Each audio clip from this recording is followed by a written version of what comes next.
nosso curso de especialização na Carta aos Romanos. Vamos comentar então.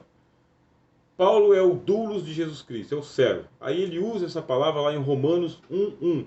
Paulo, servo de Jesus Cristo, chamado para apóstolo, separado para o evangelho de Deus. Essa é a explicação. Paulo é o doulos, é o escravo que foi adquirido por Jesus Cristo e que não tem vontade própria. Acabou para ele. Então toda a carreira cristã, a carta aos Romanos começa a nos ensinar. Se você se identificar como servo de Jesus Cristo, que tipo de servo que você quer ser? Servo diácono ou servo doulos? Servo diácono, você se apresenta voluntariamente para as coisas de Deus. Servo doulos, você não tem vontade própria, é Deus quem vai mandar em você. Nós temos um conflito muito grande porque nós temos a soberana vontade de Deus. E essa soberana vontade de Deus, às vezes, ela se confronta com a nossa vontade, que não é soberana, mas é uma vontade teimosa. Então, se você é um servo teimoso, será que você é doulos ou será que você é diáconos? Se você é diáconos, não pode ser um servo teimoso, porque você é voluntário. Deus vai respeitar a liberdade que você tem e dentro da sua liberdade vai colocar algumas propostas para que você possa fazer a vontade dele. Quem disse isso foi o Senhor Jesus. Ele disse que um pai tinha dois filhos, o mais velho e o mais novo. Chegou para os dois dizendo que eles deveriam trabalhar na roça. O mais velho disse que ia e não foi. O mais novo disse que não ia e foi. Esse aí é o diácono. Se você tem um chamado para o evangelho e esse chamado para o serviço do Senhor Jesus, se ele te der a oportunidade de você aceitar ou rejeitar, quer dizer que você é um diácono. Agora, se você tiver um chamado e Deus não deixar você rejeitar, aí você é um doulos. Exemplo, Moisés. Moisés, ele é um tipo de escravo de Deus que não tinha para onde ele escapar. Quando você vai ler lá sobre Moisés, ele fala, Senhor, envias quem quer enviar pela tua própria mão. Aí Deus dá uma bronca em Moisés, dizendo que não, que é ele que foi escolhido por Deus, não tem outro. Moisés não tem para onde escapar. O tempo que ele tinha que viver livre, ele viveu 80 anos antes. Depois ele não tem mais. Entrou para o serviço do seu Senhor e não tem como rejeitar mais. Então fica essa aplicação prática para vocês aí, tá, irmãos e irmãs? Diácono tem chamado, doulos não tem obrigação. O diácono pode rejeitar e nada lhe acontece. O doulos não pode rejeitar, porque se rejeitar é castigado, como aconteceu com Jonas. Jonas não tinha para onde fugir, ele era obrigado a ir a Nínive. Deus foi buscar ele lá no ventre da baleia, não deixou ele nem ser digerido pelo organismo do grande peixe. Ele foi vomitado vivo, com a cabeça enrolada em algas, lá na praia de Nínive, mas teve que cumprir. Então fica essa lição para nós. O próximo texto que a gente vai trabalhar é Romanos capítulo 6, versículo 16, onde Paulo usa de novo a palavra doulos. Ele não usa diáconos, tá? Ele usa doulos. 6,16, está no PDF. Não sabeis vós que a quem vos apresentardes por doulos para lhe obedecer, sois doulos daquele a quem obedeceis, ou do pecado para a morte, ou da obediência para a justiça? Então aqui o apóstolo Paulo usa a palavra doulos de novo e está dizendo o seguinte, você é escravo de qualquer jeito.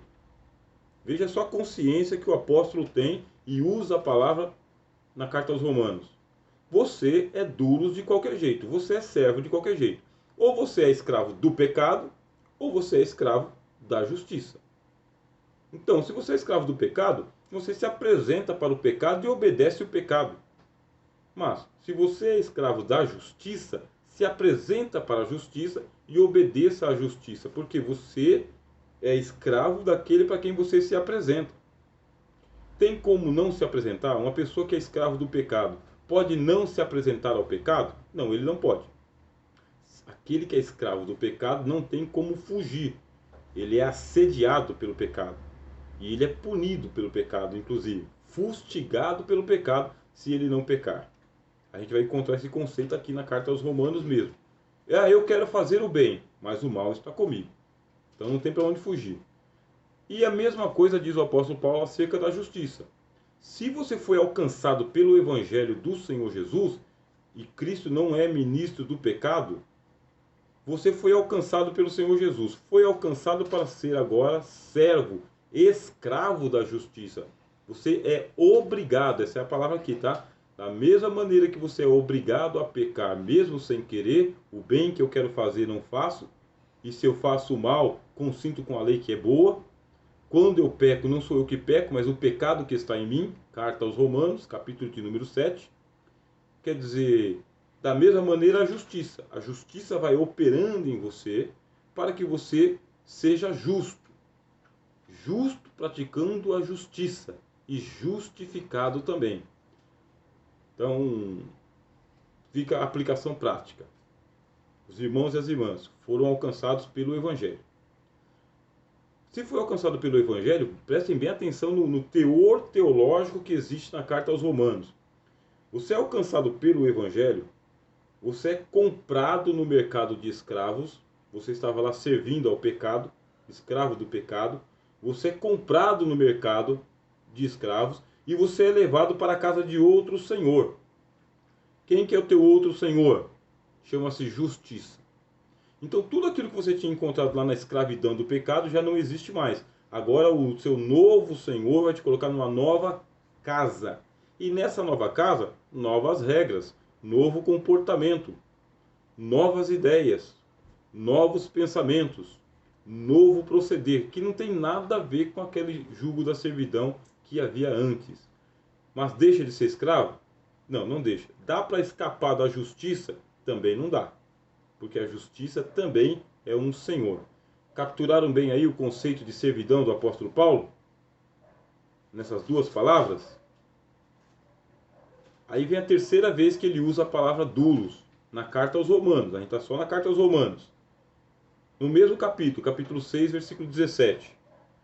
Mas graças a Deus, que, tendo sido escravos do pecado, doulos do pecado, obedecesses de coração a forma de doutrina que fostes entregue. Aqui o apóstolo Paulo está dando graças a Deus, que assim como você era aplicado em pecar, você era dedicado em pecar, você era fissurado em pecar, porque você era um bom escravo do pecado.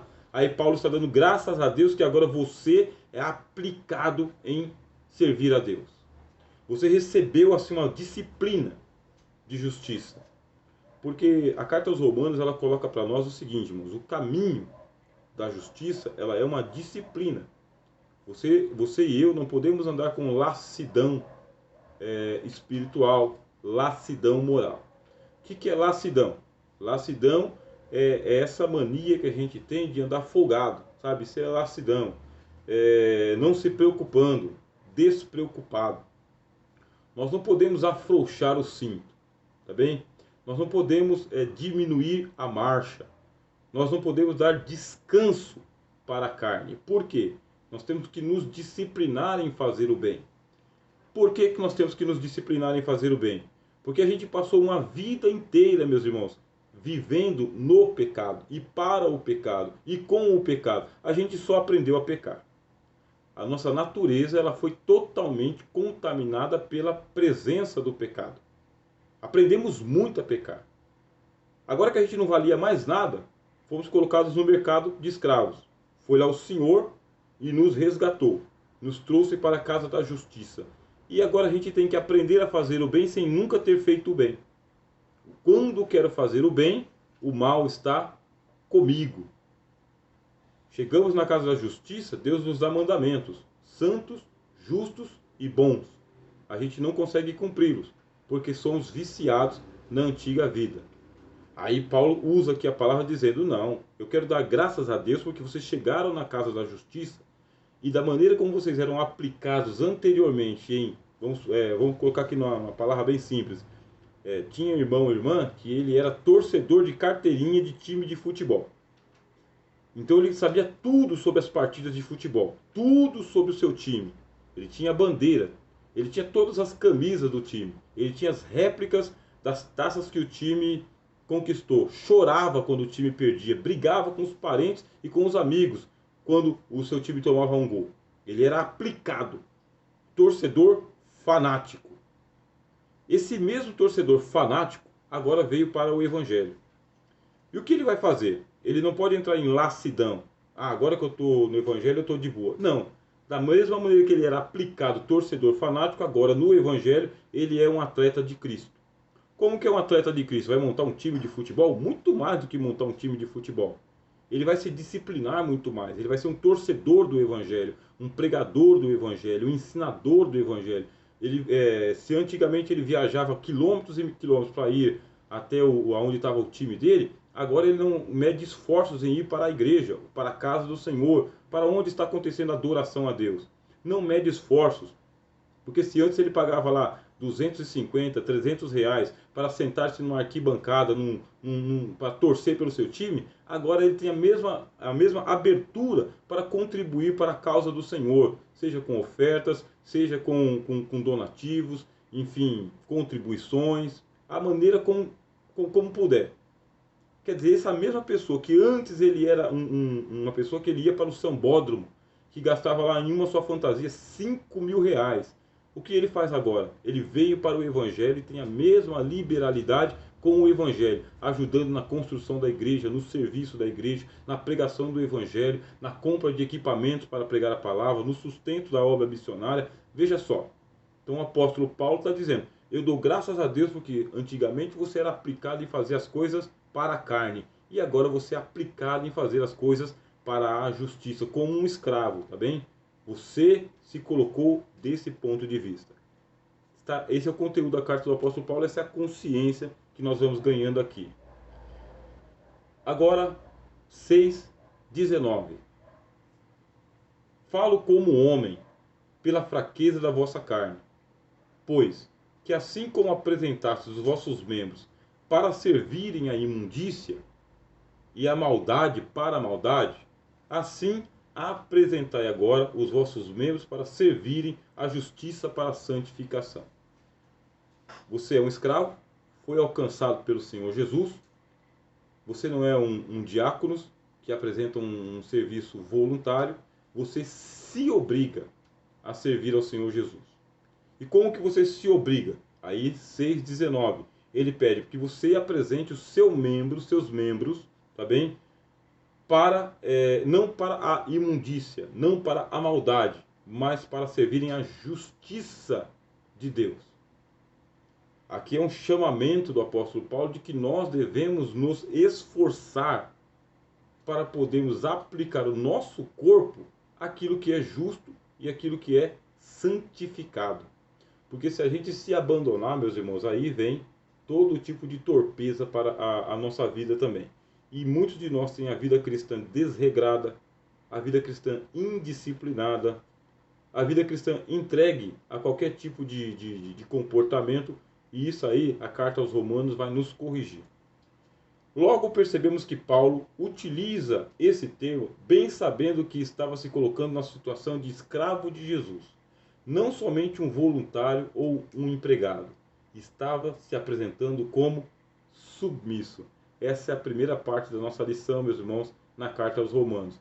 Nós devemos nos submeter ao senhorio de Jesus. Temos livre-arbítrio? Sim. Temos livre expressão? Sim. Podemos rejeitar muitas coisas? Podemos. Só que a carta aos Romanos fala, só que esse livre-arbítrio, essa livre agência, essa livre expressão precisa ser monitorada pela presença do Senhor Jesus, pela consciência do Senhor Jesus. Nós estamos agora em um novo patamar, em uma nova dispensação. Bom, eu vou abrir aqui para vocês fazerem as suas perguntas, tá bem? Como a gente tem costume. E depois a gente já vai para o ponto de número 2, que a gente tem que estar vencendo aí o nosso relógio. Tá bom, irmãos? O microfone está com vocês.